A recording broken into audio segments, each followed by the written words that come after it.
Hello students, welcome back to my YouTube channel professor Shubham Tiwari, जहां पे provide हो रहा है हमारे कॉमर्स क्लास वाले बच्चों की डायरेक्ट टैक्सेस की सीरीज जो चल रही है। पहुंचे हैं स्कोप ऑफ टोटल इनकम, और जो ये सब्जेक्ट है आप लोग का मास्टर डिग्री वाले बच्चे सेम थर्ड में आपके सिलेबस में है। TY BCom class sem 5 and SY BAF class semester third. और एसवाई बैफ का क्वेश्चन आज मैंने पिक किया है, कौन से ईयर का? 18। बहुत सिंपल, बहुत छोटा क्वेश्चन है, बट बहुत इंपॉर्टेंट चीजें हैं। काफी बच्चे जो मिस कर देंगे, काफी बच्चे जो गलतियां करेंगे, वो सीखने लायक है। क्लास नंबर देखेंगे, लाइन टू लाइन दिखेगा, हर एक बच्चे को प्लेलिस्ट में आपके जाके देख लेना है।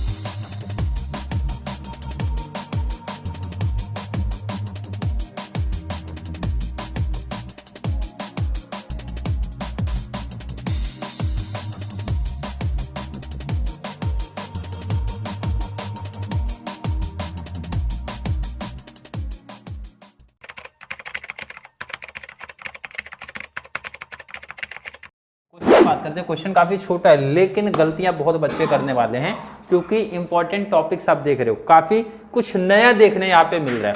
क्वेश्चन क्या है? क्वेश्चन है भाई सिमिलर चीजें ही है, बट ये इंपॉर्टेंट कुछ चीजें हमारी ऐड हो गई हैं। देखो, इतने सारे सम्स आपने प्रैक्टिस किए तो आपको पता होगा, टेबल तो ऑलरेडी बना हुआ है, तो मैं सिर्फ एक्स्ट्रा ये भाई ऐड कर देता हूँ टेबल। क्लियर है? टेबल में सिर्फ ये एक्स्ट्रा चीजें जो हमारी ऐड होती हैं उसको मैं सिर्फ ऐड कर रहा हूँ, क्योंकि बाकी तो हर एक बच्चे को इन्फॉर्मेशन हो गई भाई क्या टेबल बनता है और ये टेबल क्यों बनता है। चलिए,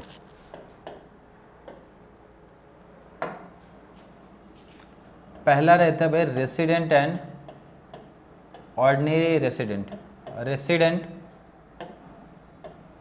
and non ordinary resident, and last है नॉन रेसिडेंट। क्लियर है? ये केस था आपका।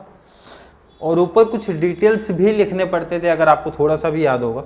एंड ऊपर के डिटेल्स की जब मैं बात करता हूँ, ऊपर के डिटेल्स की जब मैं बात करता हूँ, ठीक है,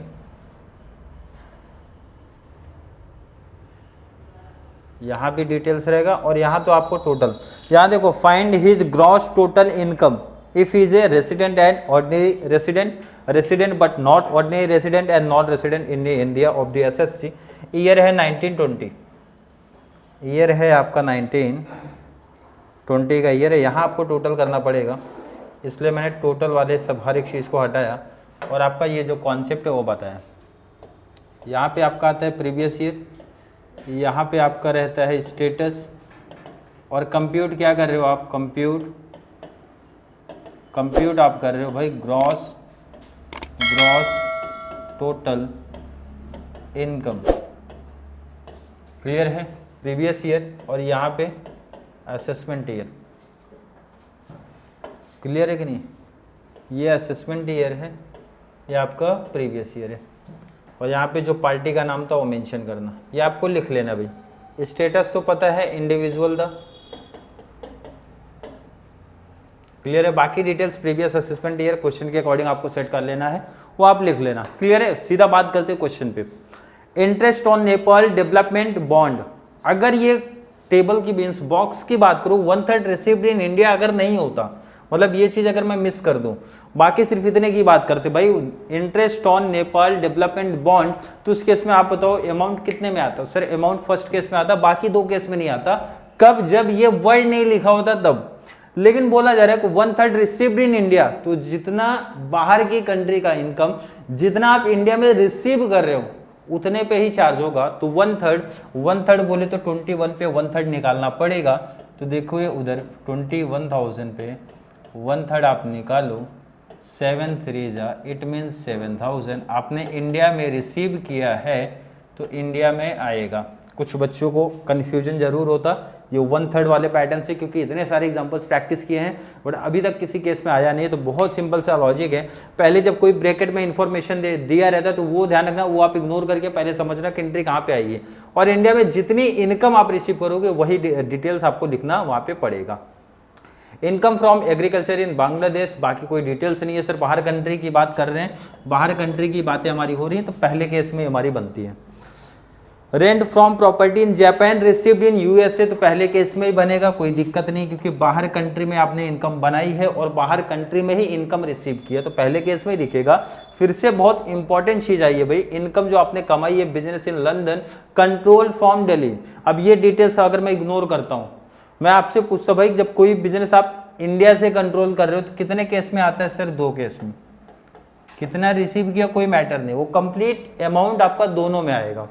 लेकिन एक इंपॉर्टेंट इंफॉर्मेशन है, 15,000 रिसीव्ड इन इंडिया, तो इसका मतलब है भाई इंडिया में जब रिसीव आपने किया है तो थर्ड केस में जितना आप रिसीव करते हो वो अमाउंट यहाँ पे लिखा करो। फिर से सुन लो, कंफ्यूजन है मुझे पता कुछ बच्चों का, ये अगर इग्नोर कर दूं मैं तो इसकी एंट्री बताइए जरा आप कहाँ पे लिखोगे? तो सर इसकी एंट्री आएगी भाई 35 दोनों केस में आती थी, थर्ड केस में नहीं आता था। क्यों? क्योंकि ना तो आपने इंडिया में कमाया है ना फिर इंडिया में बनाया, सिर्फ आपका बिजनेस इंडिया से कंट्रोल हो रहा है। लेकिन अब क्लियर मेंशन है 15,000 35 में से आपने रिसीव कर लिया है इंडिया में, तो 15,000 लास्ट केस में भी बन जाएगा। और ये दोनों, ये जो 2 इंफॉर्मेशन थी आप इंपॉर्टेंट में लिख लेना, इंपॉर्टेंट आपका है, टॉपिक छोटा था बट काफ़ी 4 एंट्री है। 7 मार्क्स का टॉपिक यहाँ पे दिख रहा है आपको, 7 मार्क्स का क्वेश्चन पूछा गया था, तो ध्यान से देख सकते हो कितना सिंपल सम है, बट 7 मार्क्स आपको देके जाएगा। और लास्ट में टैली कर लेना इसको, ग्रॉस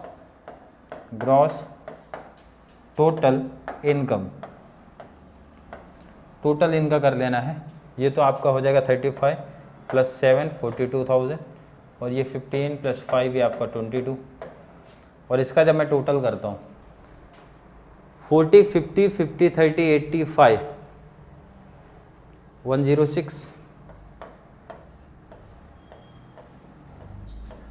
क्लियर है? 40 30 70 80 90 20 बराबर है 106, ये हो गया टोटल। और इस तरीके से अगर आप सॉल्व कर दोगे तो कंप्लीट 7 मार्क्स आपको मिल जाएगा।